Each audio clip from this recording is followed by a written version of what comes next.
हरे Krishna everyone. आज हम श्रीमद् भगवत गीता के तीसरे अध्याय के 26वें श्लोक को देखने जा रहे हैं।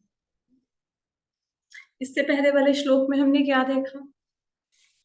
इससे पहले वाले श्लोक में हमने देखा कि दो प्रकार के लोग होते हैं, विद्वान और अविद्वान। विद्वान जिनको ये ज्ञान है कि मैं कौन हूँ, कहाँ से आया हूँ, मैं भगवान का दास हूँ, मैं शरीर नहीं आत्मा हूँ, मुझे भगवान के धाम में वापस जाना है। ये कौन हो गए? ये विद्वान। अविद्वान जो अपने काम में लगे हुए हैं, जिनको इन बातों की नॉलेज नहीं है, उनके लिए लाइफ क्या है? धन कमाना है, परिवार का पालन पोषण करना है और अंत में मृत्यु को प्राप्त हो जाना है। तो इस प्रकार दोनों में भेद है, विद्वान में और अविद्वान में। तब जो विद्वान लोग होते हैं उनको तो कोई आसक्ति नहीं है कर्मों से, लेकिन जो अविद्वान होते हैं उनको कर्मों से आसक्ति है। विद्वान लोगों को तो पता है कि कर्मों से आसक्ति क्या करनी, कर्मों के फल से आसक्ति क्या करनी है, कोई आसक्ति नहीं है उनकी। रिजल्ट के साथ क्या आसक्ति करनी है। लेकिन जो अविद्वान होते हैं उनको तो चाहिए ना, प्रॉफिट लॉस सब कुछ चाहिए। तो जो विद्वान लोग हैं उनको अविद्वान लोगों से कैसे डील करना चाहिए, इसका वर्णन इस श्लोक में। दोबारा से बता देती हूँ। एक विद्वान और एक अविद्वान। विद्वान कौन? जिसको पता है कि भाई मैं कौन हूं, मेरा भगवान से क्या रिलेशनशिप है, मुझे मृत्यु के बाद कहाँ जाना है। अविद्वान जो अपने भोगों को भोगने में लगा हुआ है। दो प्रकार के लोग हो गए। तो अब इन दोनों को आपस में कैसे, मतलब इन लोगों का मेल कैसे होना चाहिए, विद्वान लोगों को अविद्वान लोगों से डील कैसे करना चाहिए, ये श्लोक बताएगा। तो अब इसका पहला तात्पर्य पढ़ते हैं। तात्पर्य है, ज्ञानवान मनुष्यों को चाहिए कि वे अज्ञानी लोगों को जिनकी आसक्ति सकाम कर्म करने में रहती है, उन्हें कर्म करने से रोककर उनकी बुद्धि में मतभेद उत्पन्न ना करें, अपितु स्वयं ज्ञान युक्त होकर अपने कार्य करते हुए उन अज्ञानी लोगों को भी अपने नियत कर्म करने के लिए प्रेरित करना चाहिए। अब इस श्लोक को समझने से पहले हम थोड़ा सा जो पास्ट में पढ़ा उसको रिवाइज कर लेते हैं, ताकि ये श्लोक हमें अच्छे से समझ आ जाए। हमने पहले क्या पढ़ा था? 4 प्रकार के लोग पढ़े, कर्म कांड करने वाले, और कौन से होते हैं? सकाम कर्म करने वाले, निष्काम कर्म योग वाले और भक्ति योग। अब जो कर्म कांडी होते हैं, कर्म कांडी लोगों को यही नहीं पता होता, कर्म कांड करने वालों को, कि भगवान कौन है। उनको भगवान की कोई नॉलेज नहीं होती। जो सकाम कर्म करने वाले होते हैं उनको पता होता है कि भगवान कौन है, लेकिन वो जो काम कर रहे हैं उसके साथ और उसके रिजल्ट के साथ बहुत ज्यादा जुड़े होते हैं। किन दो चीजों के साथ जुड़े होते हैं? एक नेचर ऑफ वर्क के साथ, एक रिजल्ट ऑफ वर्क के साथ, काम के साथ और उसके रिजल्ट के साथ जुड़े होते हैं। They are very much attached to that. निष्काम कर्म योगी कौन होते हैं? उनको पता होता है भगवान कौन है, वो उनको फल की भी कोई इच्छा नहीं होती, वो कर्मों का जो रिजल्ट है, कार्यों का रिजल्ट है, उसके साथ नहीं जुड़े होते। लेकिन प्रॉब्लम ये है, वो कार्यों के साथ बहुत ज्यादा जुड़ जाते हैं, नेचर ऑफ वर्क से बहुत ज्यादा जुड़ जाते हैं। और भक्ति योगी कौन होते हैं? जिनको भगवान का भी पता होता है, ना वो कार्य से जुड़ते हैं और ना वो कार्य के फल से जुड़ते हैं। क्लियर हुआ कि एक बार रिपीट करूं? समझ आया सबको? कोई बताएगा भाई? हम रिपीट करते रिपीट कर। 4 प्रकार के लोग होते हैं, एक कर्मकांडी, एक सकाम कर्म करने वाले, एक निष्काम कर्म करने वाले, एक भक्ति योग करने वाले। ठीक है। कर्मकांडी कौन होते हैं? उनको पता ही नहीं भगवान कौन है। ये सिंपल डेफिनेशन, सिंपल कैटेगरी समझ आ गई। कुछ नहीं पता भगवान कौन है, बस खाए पिए ऐश किए जा रहे हैं, कुछ नहीं लेना देना भगवान से। सिंपल कर्मकांड की डेफिनेशन। जो सकाम कर्म करने वाले हैं उनको पता होता है भगवान कौन है, दे नो, लेकिन वो जुड़े होते हैं। एक काम के साथ, एक काम के रिजल्ट के साथ, जो भी वो काम करेंगे उसके साथ जुड़ जाते हैं, और जो उसका रिजल्ट है उसके साथ जुड़ जाते हैं। सकाम कर्म योगी, समझ आया? पता है भगवान कौन है, लेकिन जो काम कर रहे हैं उसके साथ बहुत ज्यादा अटैचमेंट है, और उससे रिजल्ट क्या मिलेगा उससे उसके साथ भी बहुत ज्यादा अटैचमेंट है। निष्काम कर्म योगी कौन होते हैं? उनको पता है भगवान कौन है, उनको रिजल्ट से भी कुछ लेना देना नहीं है, लेकिन वो एक्टिविटी के साथ बहुत जुड़े होते हैं, काम के साथ बहुत ज्यादा जुड़ जाते हैं। जैसे कुछ लोगों को आपने देखा होगा सेवा करते हैं मंदिर में, है ना, वो एक सेवा से इतना जुड़ जाते हैं कि भाई मैं तो प्रसाद डिस्ट्रीब्यूट ही करूंगा, मैं कोई और सेवा नहीं करूंगा। मतलब उसका जो प्रसाद वो डिस्ट्रीब्यूट कर रहे हैं, जो प्रसाद बांट रहे हैं, हालांकि उनकी उससे कोई भौतिक इच्छा नहीं है, उनको कोई लाभ की इच्छा नहीं है, उसमें से कोई प्रॉफिट की इच्छा नहीं है, अपने खुशी, मतलब खुशी नहीं, सॉरी, अपनी इंद्रिय तृप्ति, अपनी जीभ की संतुष्टि के लिए प्रसाद नहीं बांट रहे, लेकिन वो उस ड्यूटी के साथ अटैच हो गए कि मेरे को तो यही ड्यूटी निभानी है। थोड़ा थोड़ा क्लियर हो रहा है? Hope so. जो भक्ति योगी होते हैं उनको उनको पता जी है माता जी। और लेकिन वो ना काम के साथ अटैच है, ना ही काम के रिजल्ट के साथ, ये होते हैं भक्ति योगी।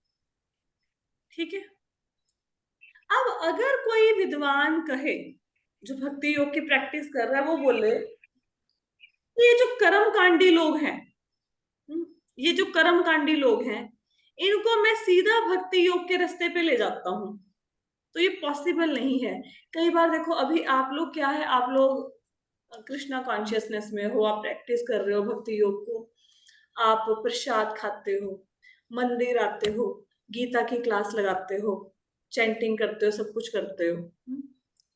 अब आप बोलो कि आपके घर के पास कोई और इंसान भी रहता है, सपोज आपकी कोई फ्रेंड रहती है, उसकी आदत है, उसको कोई मतलब नहीं है ये गीता भागवत चैंटिंग से, उसने अपना किट्टी पार्टी क्लबों में एंजॉय करना, दिस इज हर लाइफ, उसका स्टाइल ऑफ लिविंग ऐसा है।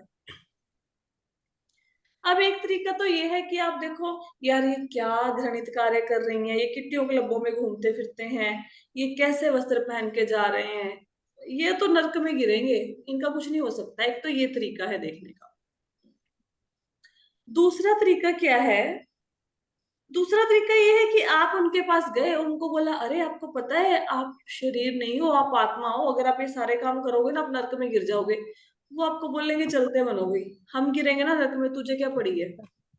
आप उनको बोलोगे कि आप ना शरीर नहीं आत्मा हो, तो बोलेंगे फिर आत्मा है तो क्या करें, हमें क्या लेना देना है।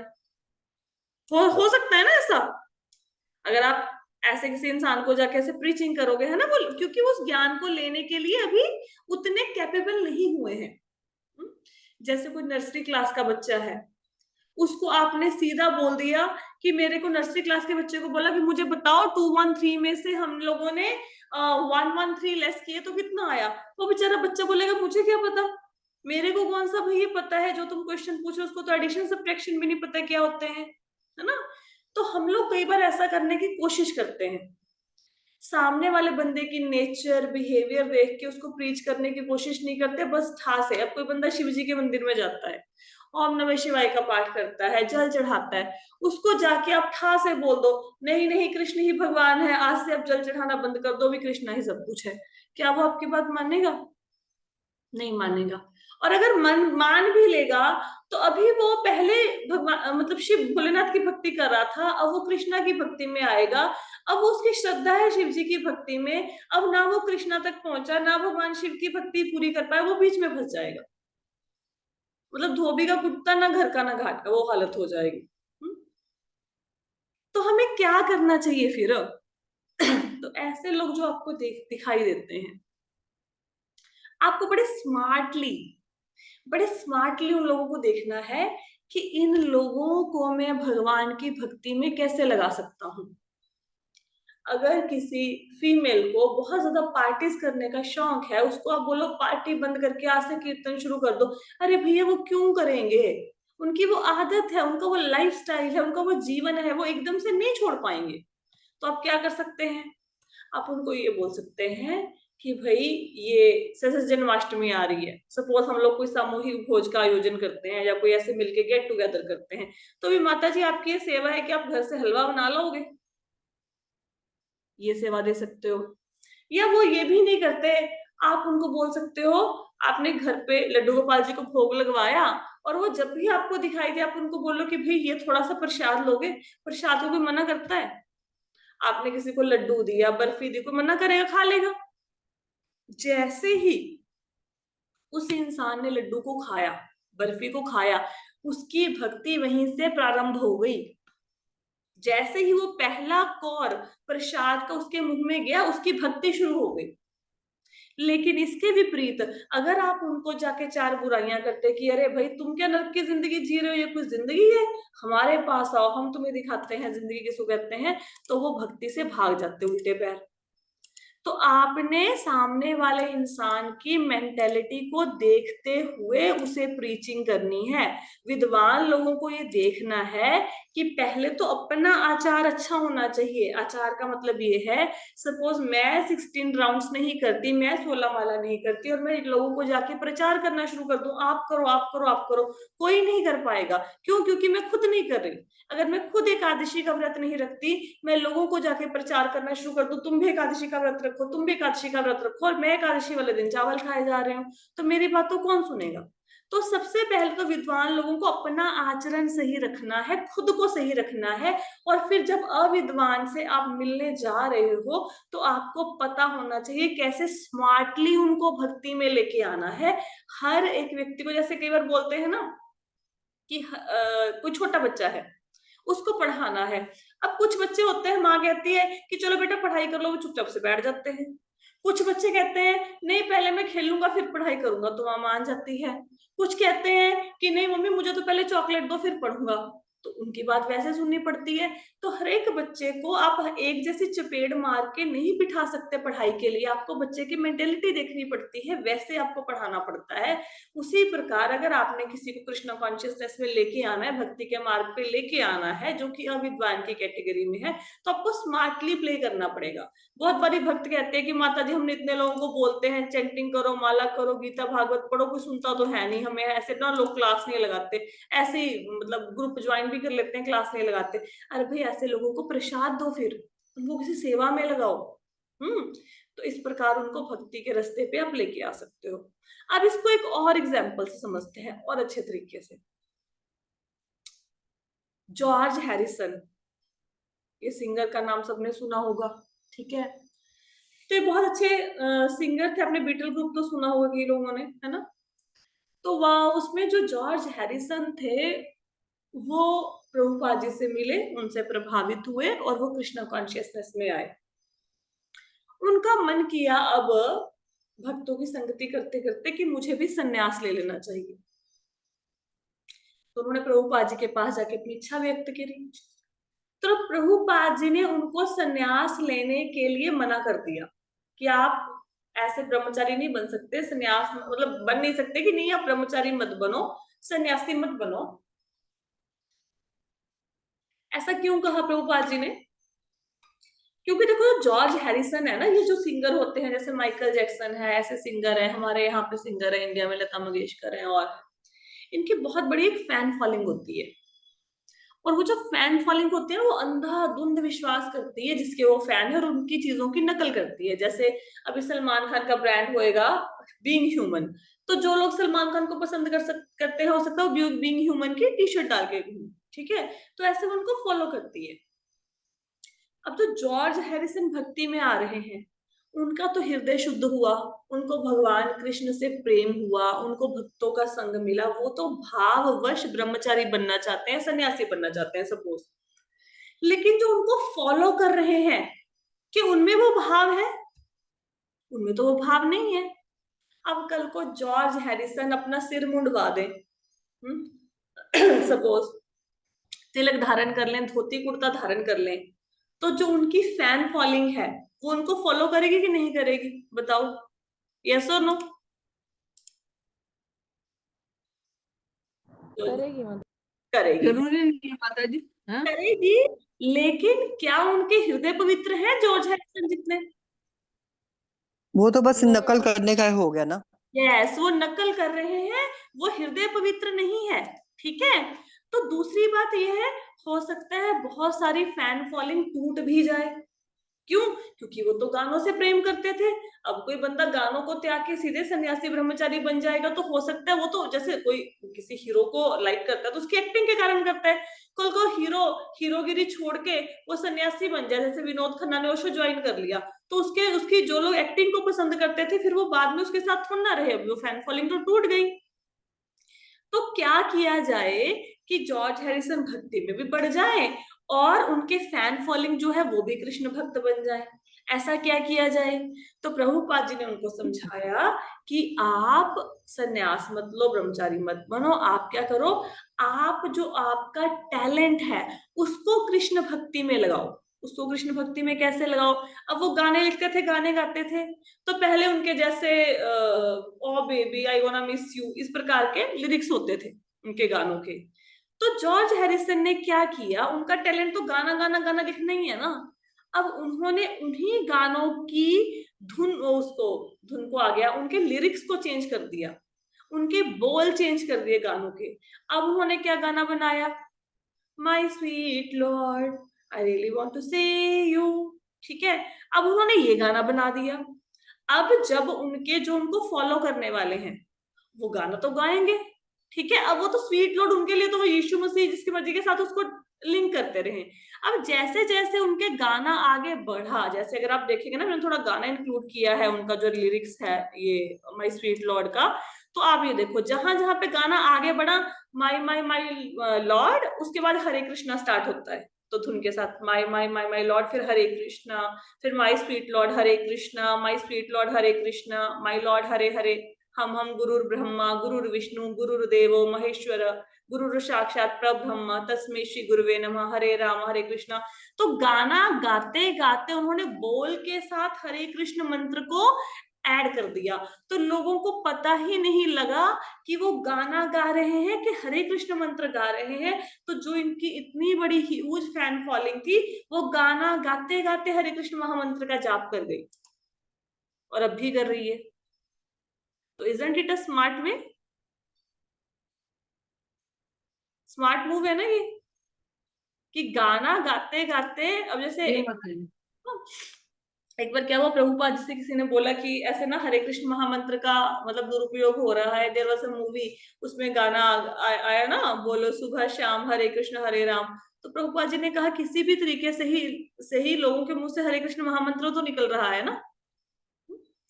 तो अभी आपको समझ आया अविद्वान लोगों से विद्वान लोगों को कैसे डील करना चाहिए, कैसे स्मार्टली डील करना चाहिए।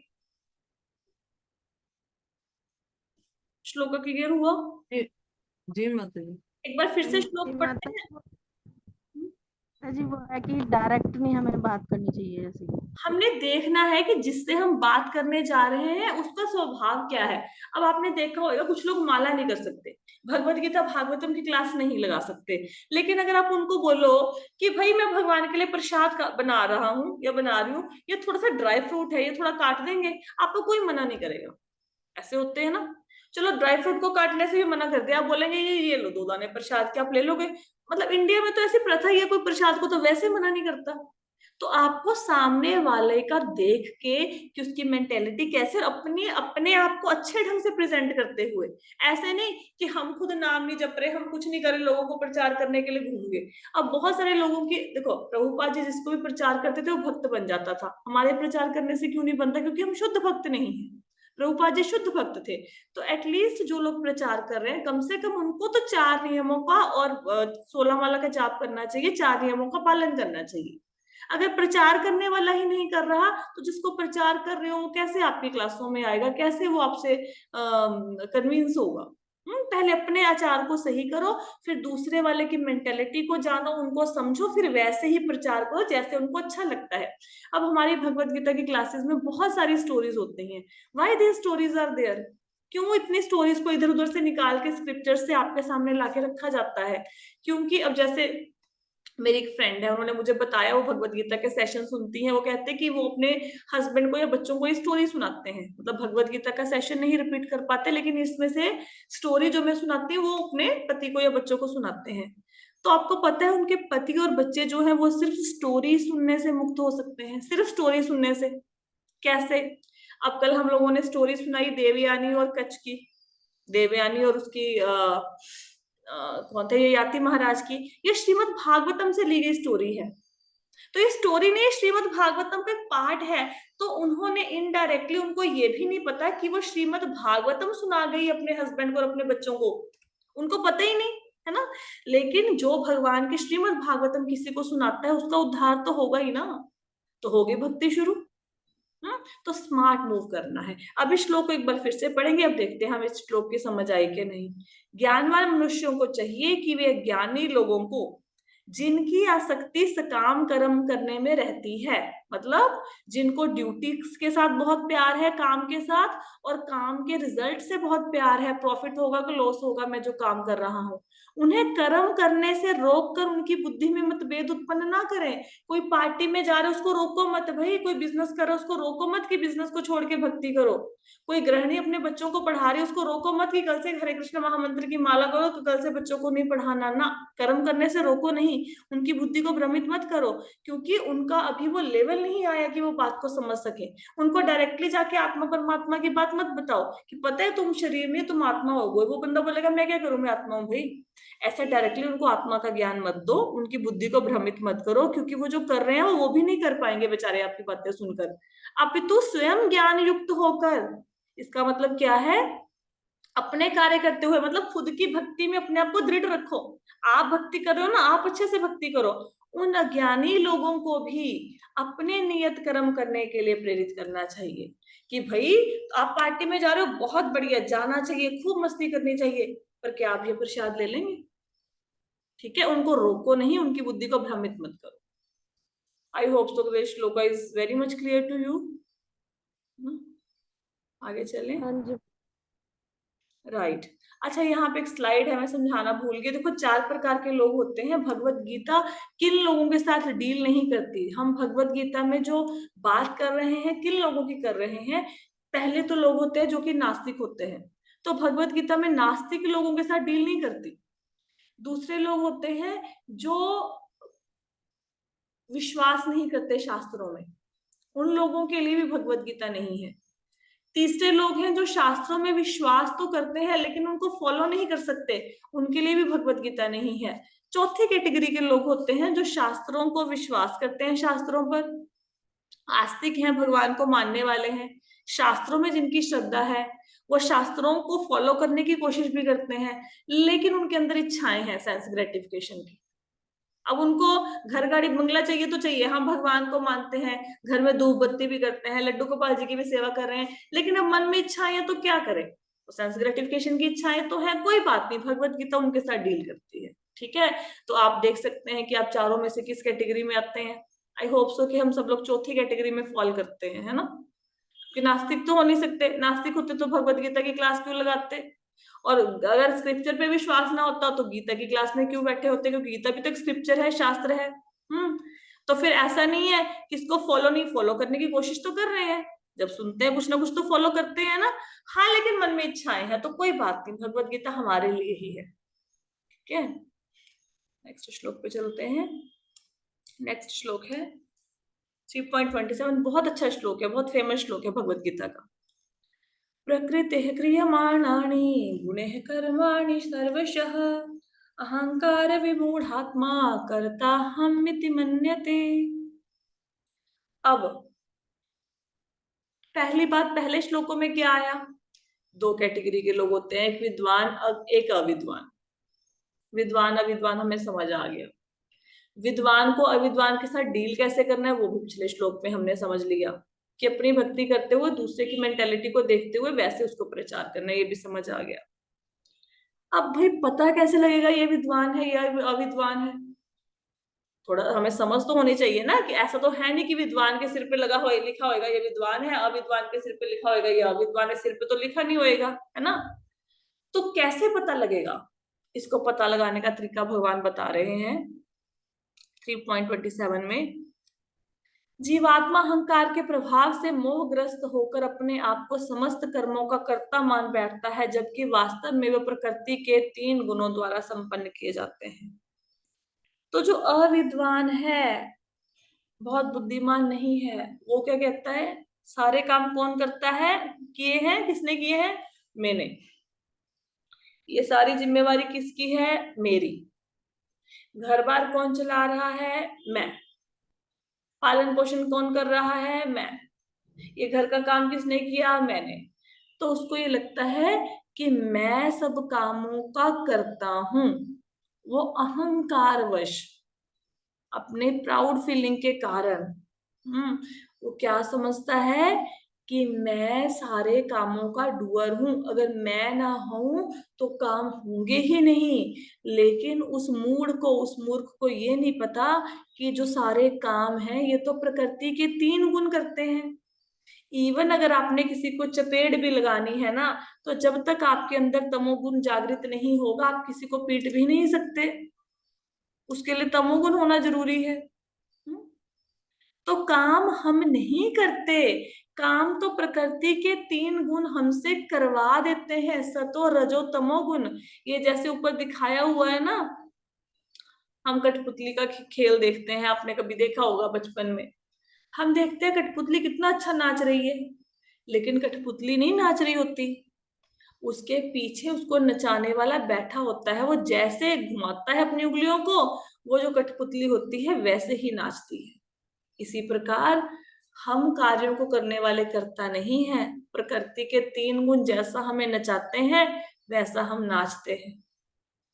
अब यहाँ पे एक प्रश्न हो जाएगा कि अगर प्रकृति के 3 गुण हमें नचाते हैं तो फिर हम कार्यों के लिए उत्तरदायी कैसे हो गए भाई। अब कोई इंसान चोरी करेगा, वो चोरी करके बोलेगा मैंने थोड़ा ना चोरी की है, ये तो तमोगुण मेरे ऊपर हावी हो गए इसलिए मैंने चोरी कर दी, मैं तो चोर नहीं हूं, ऐसा बोला जा सकता है ना। तो इसको समझने के लिए अब ये ना बहुत जने कहते हैं कि गलत काम क्या भगवान जो करा, अगर आप कहते हो कि जो करा रहा है भगवान करा रहा है फिर हमको क्यों गलत कह रहे हो। बहुत जनों की सोच ऐसी है। अब इस चीज को समझते हैं, ऐसा हम सोचते हैं क्योंकि श्लोक तो यही कह रहा है ना। श्लोक क्या कह रहा है कि अहंकार के प्रभाव से मैं समझता हूँ मैं करता हूँ, मैं नहीं कार्य कर रहा, प्रकृति के 3 गुण करा रहे हैं। अब प्रकृति के 3 गुणों ने मेरे ऊपर तमोगुण को, प्रकृति ने मेरे ऊपर तमोगुण को थोड़ा सा प्रभाव, तमोगुण से मुझे प्रभावित किया, मैंने उठा के बच्चे को चपेट मार दी। अब इसमें मेरी क्या गलती है, वो तो तमोगुण की गलती है, प्रकृति की गलती है। लेकिन ऐसा नहीं, अब इसको समझने की जरूरत है। देखो यहाँ पे 3 सर्कल आपको नजर आ रहे हैं ना, जीव, प्रकृति और परमात्मा। जीव कौन है, तू इस जीव, हम लोग परमात्मा सबको पता है ना, हृदय में बैठे हैं। नेचर मतलब प्रकृति, प्रकृति के 3 गुणों की यहाँ पे बात हो रही है। अब ये कैसे सर्कल चलता है, ये जो जीव है ये जीव इच्छा करता है, कुछ भी इच्छा कर सकता है। जीव की इच्छा हो सकती है मुझे गुलाब जामुन खाना है, जीव की इच्छा हो सकती है मुझे नया घर खरीदना है, जीव की इच्छा हो सकती है मुझे सिगरेट पीनी है, जीव की इच्छा हो सकती है मुझे चोरी करनी है। अब वो इच्छा करता है। अब जीव सिर्फ इच्छा कर सकता है और कुछ नहीं कर सकता, बस सिर्फ इच्छा कर सकता है। इसको कैसे समझोगे, जैसे छोटा बच्चा है, वो कुछ कमाता धमाता तो है नहीं, और वो बैठ के सोच सकता है कि मुझे चॉकलेट खानी है। अब ना तो सपोज करो 3-4 साल का बच्चा है, अब ना तो बेचारा जाके दुकान पे बाजार में जा सकता है, अकेला चॉकलेट खरीद सकता है, ना उसके पास चॉकलेट खरीदने के पैसे हैं।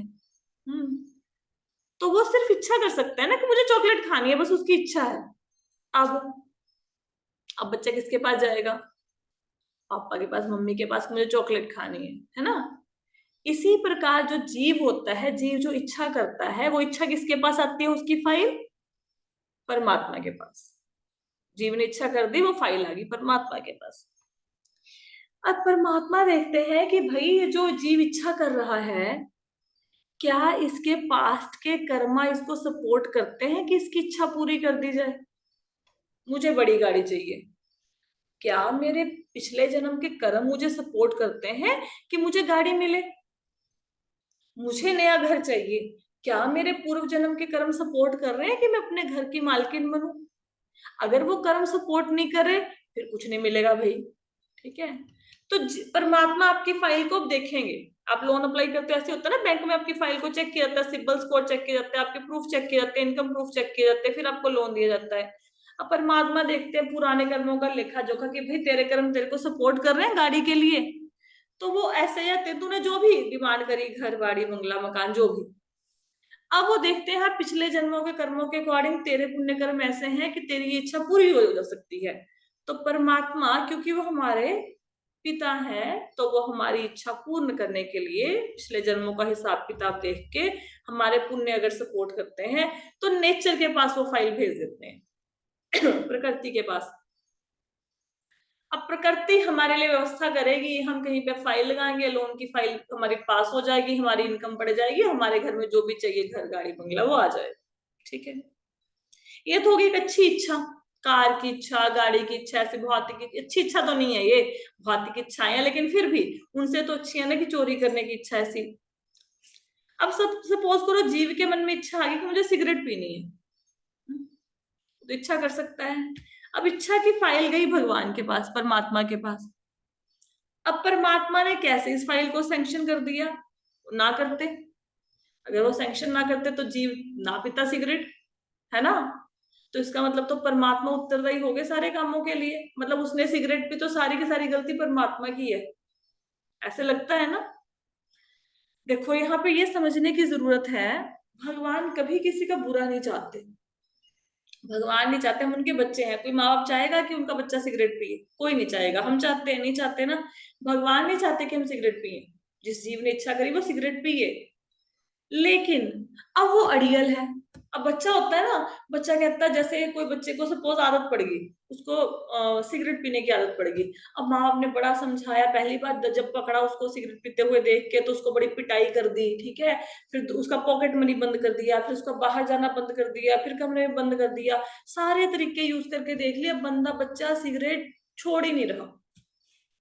वो चेन स्मोकर है, दिन में 50-50 सिगरेट फूकता है, हटता ही नहीं है। रिश्तेदारों को भी बुला के देख लिया, सब कुछ करके देख लिया, नहीं मान रहा। जब कोई ड्रिंक ही करता है, खूब ड्रिंक करता है, मान ही नहीं रहा। अब माँ बाप क्या करेंगे? पुलिस में देंगे? पुलिस में तो नहीं दे सकते ना, अपना बच्चा है ना। तो क्या करेंगे? उसको बोलेंगे कि भाई देख, बाहर जाके पीता है ना तो हमारी बदनामी होती है, घर में बैठ के पी ले, ऐसे ही कहेंगे ना।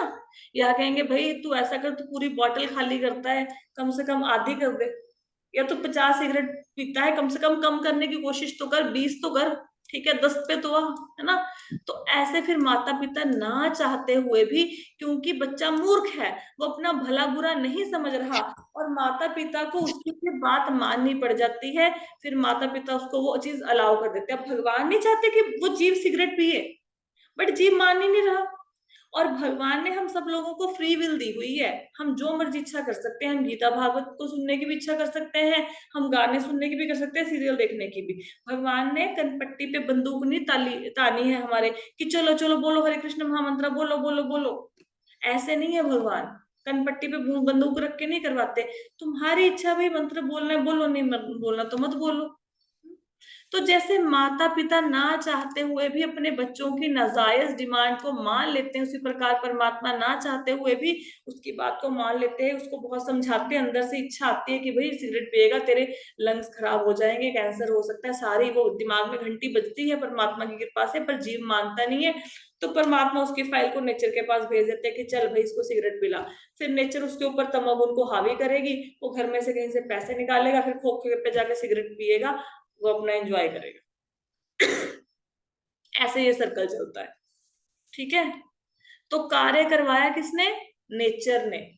लेकिन नेचर इंडिपेंडेंट नहीं है, नेचर के बॉस हैं, प्रकृति के बॉस हैं। कौन है प्रकृति के बॉस? परमात्मा। उनकी अध्यक्षता में काम करती है, इंडिपेंडेंट होके काम नहीं करती, लेकिन इच्छा जीव करता है। अब आप इच्छा करो, अच्छी इच्छा करो कि भागवत सुननी है, चैतन्य चरितमृत सुनना है, महाभारत सुननी है, रामायण सुननी है, भगवान वैसी व्यवस्था कर देंगे। आप इच्छा करो मुझे तो गॉसिप करनी है, पड़ोसी की बंदी के पास जाके किसी के पास बातें करनी है, तो भगवान वैसी आपकी इच्छा की पूर्ति कर देंगे। इच्छा हमने करनी है, भगवान सिर्फ उसको आपके पूर्व जन्मों के कर्मों के अकॉर्डिंग मैनिफेस्ट करने के लिए आगे भेज देंगे। क्लियर हुआ? हरे कृष्ण। हरे कृष्ण।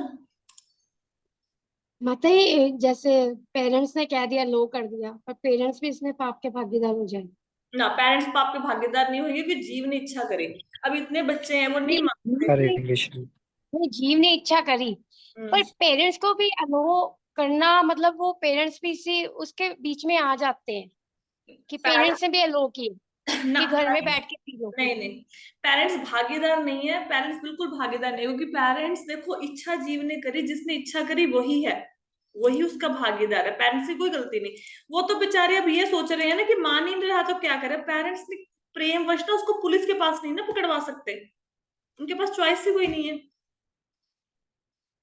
ये एक एग्जांपल समझा मैम, दी गई थी, ऐसा नहीं कि पेरेंट्स बोलते कोई कि parents, you cannot blame parents, ma'am.